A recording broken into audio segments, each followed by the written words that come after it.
Okay, some goals for the course. All right, we're going to learn about the 6 security domains for CompTIA security certification, and I'll cover those in just a moment. We're going to understand that security is a multi-pronged approach, whether it be local, remote, okay, local access, meaning your servers, your desktops, so on and so forth. Remote access, someone gaining access from either another building or perhaps they're VPNing in rather from a remote location. Again, servers, network access, wireless access, physical access, all of these things have to be in place because if you think about it, it doesn't matter if you have the most expensive lock on your front door if your windows are wide open. It doesn't matter if you have 5 doors in place with $1 million locks on each door. If the back door is wide open or your windows are wide open, it makes no difference. So every piece of the puzzle, every inroad into your organization needs to be protected in the same fashion.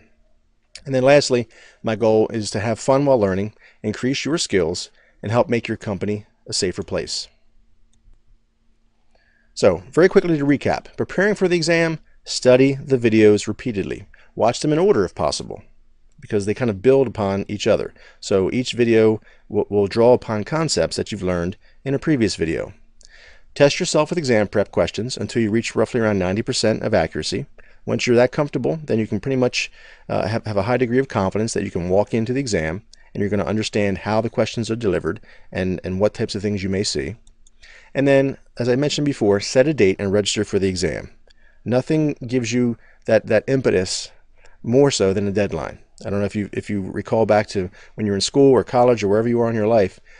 I know myself included, I might have 2 months to do a project. I wait until a week beforehand, and all of a sudden, now the pressure's on, then I jump in with both feet and I perform. So if you set yourself a date, a line in the sand, and say, I'm going to take the test on this date, now it's in your head. So you may wait a little bit, you may study and kind of go slowly in the beginning, but as that date approaches, you're going to become more motivated. And otherwise, if you don't, and you say, I'll do it next week, I'll do it next month, well, guess what? Next month isn't on the calendar. Next week isn't on the calendar. Because when that next week comes, in your mind, you're still thinking, I'll do it next week, or I'll do it next month. And then it gets pushed and pushed and pushed. So set yourself a date